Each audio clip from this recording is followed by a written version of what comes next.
Pemirsa setia Pijar TV, terima kasih ya sudah klik video YouTube ini. Program ini didanai oleh mitra dan sahabat sekalian yang selalu mendukung kami dengan setia. Dan tahukah saudara bahwa ada cara yang baru dan mudah loh di YouTube untuk membantu kami memproduksi program-program yang selalu fresh di Pijar TV. Silakan klik tombol thanks di bawah dan saudara bisa mengirimkan kami stiker Super Thanks dengan donasi saudara. Yuk, segera dicoba. Seberapapun donasi saudara sangat memberkati pelayanan kami. Salam terang bagi Indonesia.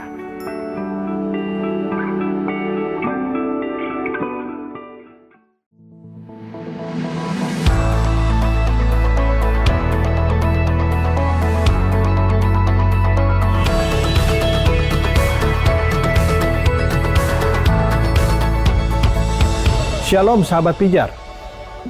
Kita tahu bahwa sosial media di era digitalisasi ini itu sangat memberikan dampak yang sangat luar biasa.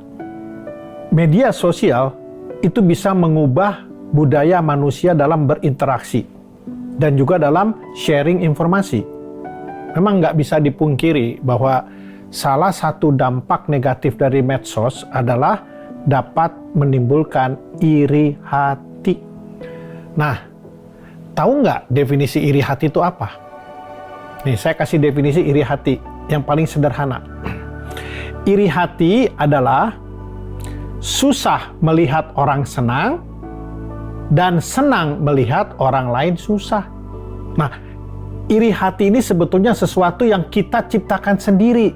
Yang artinya begini, bahwa iri hati itu adalah sebuah pilihan bagi kita. Kita bisa membuka hati kita selebar-lebarnya untuk menjadi iri hati. Tapi kita juga bisa menutup rapat hati kita untuk tidak dimasuki rasa iri hati. Nah, apa pemicu utama dari iri hati ini? Ya, pemicu utama dari iri hati adalah ketika kita membanding-bandingkan diri kita dengan orang lain. Nah, kalau kita lihat dalam konteks bermedia sosial di hari ini ya, seringkali iri hati itu muncul ketika kita melihat postingan orang lain. Betul nggak? Postingan orang lain yang lebih sukses, lebih sempurna, lebih keren, lebih kaya, lebih secure, dan lain sebagainya. Nah, ketika respon kita mulai membanding-bandingkan kehidupan kita dengan kehidupan orang lain, ya, yang kelihatannya lebih sempurna, ya, disitulah iblis bisa menggunakan celah ini untuk menimbulkan iri hati di dalam kehidupan kita. Nah, kita lihat di Alkitab, ya, raja pertama Israel namanya kan Saul, ya. Saul itu ternyata juga terjebak di dalam iri hati. Coba kita baca di dalam 1 Samuel 18 ayat 9. Sejak hari itu ia iri hati kepada Daud. Saul iri hati kepada Daud. Kenapa? Disebabkan karena dia membandingkan diri dia dengan pencapaian yang Daud peroleh ketika dia ada di medan perang. Saudara tahu ya ceritanya itu? Sehingga dampak pertama dari iri hati ini yaitu perasaan insecure, yaitu adanya kegelisahan di dalam batin. Saul merasa insecure karena takut jabatan raja itu nantinya diberikan kepada Daud. Nah, kita bisa baca di ayat 8. Nah, ini juga seringkali dialami ketika seseorang melihat apa yang ada di dalam sosial medianya. Dia bisa merasa insecure. Kenapa? Karena melihat kehidupan orang lain yang lebih baik, lebih bahagia, lebih diberkati daripada dirinya.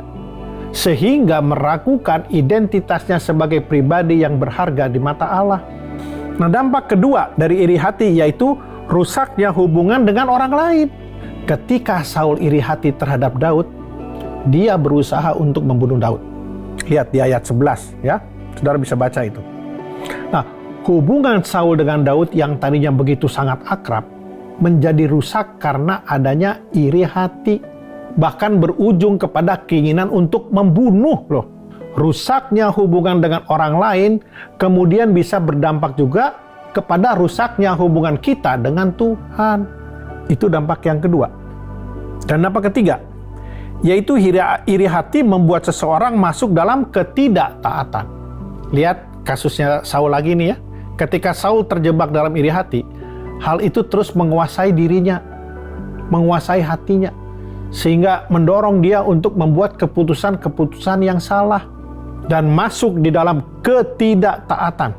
Saudara bisa baca kisahnya itu di dalam 1 Samuel pasal 13. Karena dikuasai oleh ketakutannya, Saul tidak taat terhadap perintah Allah, sehingga dia membuat keputusan yang salah yang membuat dia ditolak oleh Allah menjadi raja. Dan di sini, di kasus ini, Saul sudah tidak lagi mengandalkan Tuhan, melainkan mengandalkan kekuatannya sendiri. Ya, kalau saudara baca ceritanya itu. Nah, ini juga yang terjadi ya di dalam kehidupan kita saat ini. Ketika kita melihat orang lain di media sosial pergi liburan atau nonton konser band terkenal ataupun memiliki barang-barang mewah, itu bisa menimbulkan iri hati dan mendorong kita untuk membuat keputusan yang salah. Misalnya apa? Memaksakan diri untuk membeli tiket konser misalnya. Padahal dari segi keuangan kita belum mampu. Lalu bagaimana agar kita tidak terjebak dalam iri hati? Khususnya sebagai pengguna sosial media.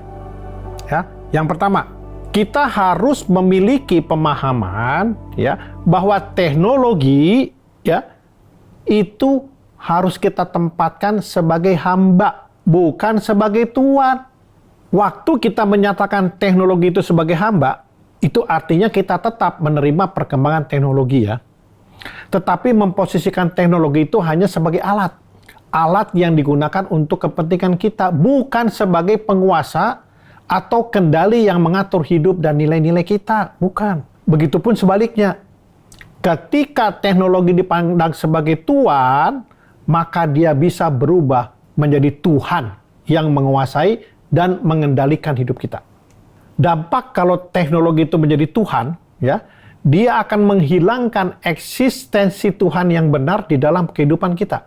Akhirnya dengan teknologi, ya, yang begitu cepat perkembangannya, jangan heran kalau banyak negara yang menjadi ateis atau agnostik.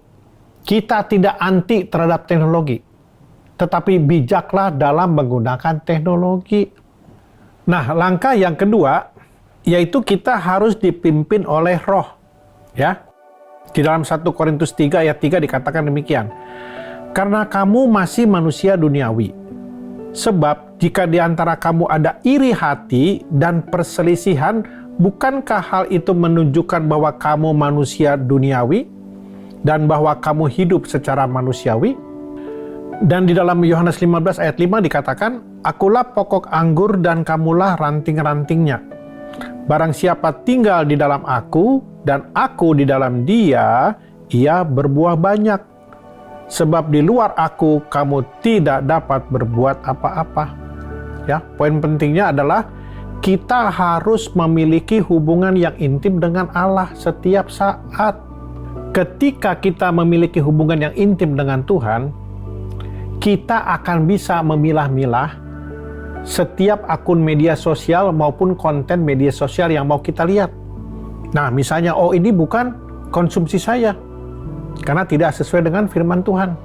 Dan akibat dari intimacy with God, kita lebih peka untuk menseleksi konten di media sosial. Mana yang sampah yang harus dibuang, mana yang bagus buat pertumbuhan iman kita. Karena media sosial tidak tereditorialisasi. Jadi kita hanya bisa melakukan pencegahan dari apa? Dari penggunanya. Penggunanya harus bisa memilah-milah mana yang pantas untuk dilihat dan didengar, mana yang harus dibuang. Kalau kita tidak memiliki hubungan yang intim dengan Tuhan, maka ada celah untuk sampah atau hal-hal negatif masuk ke dalam pikiran kita.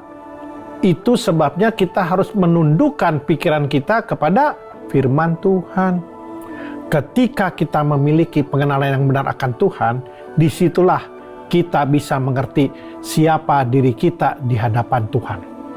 Sedangkan sosial media itu berbicara tentang siapa diri kita di hadapan manusia. Pemahaman tentang siapa saya di hadapan Allah akan mempengaruhi pemahaman siapa saya di depan manusia. Misalnya begini, ketika kita menyadari bahwa kita dikasihi oleh Allah, otomatis kita akan mengasihi semua orang, ya kan? Ketika kita mengasihi semua orang, apakah kita akan iri hati?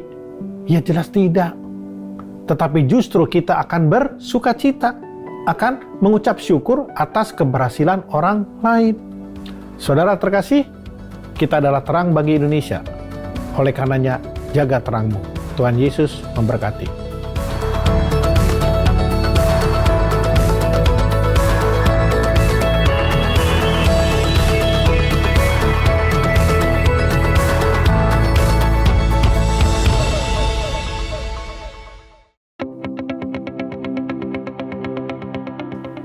Sahabat Pijar TV, terima kasih sudah menjadi pemirsa setia program-program Pijar TV. Kami sungguh rindu agar saudara bukan saja diberkati dengan menyaksikan program-program ini, tetapi juga dapat berinteraksi dengan kami untuk berdiskusi dan bahkan didoakan melalui WhatsApp dan telepon yang tertera di layar kaca ini.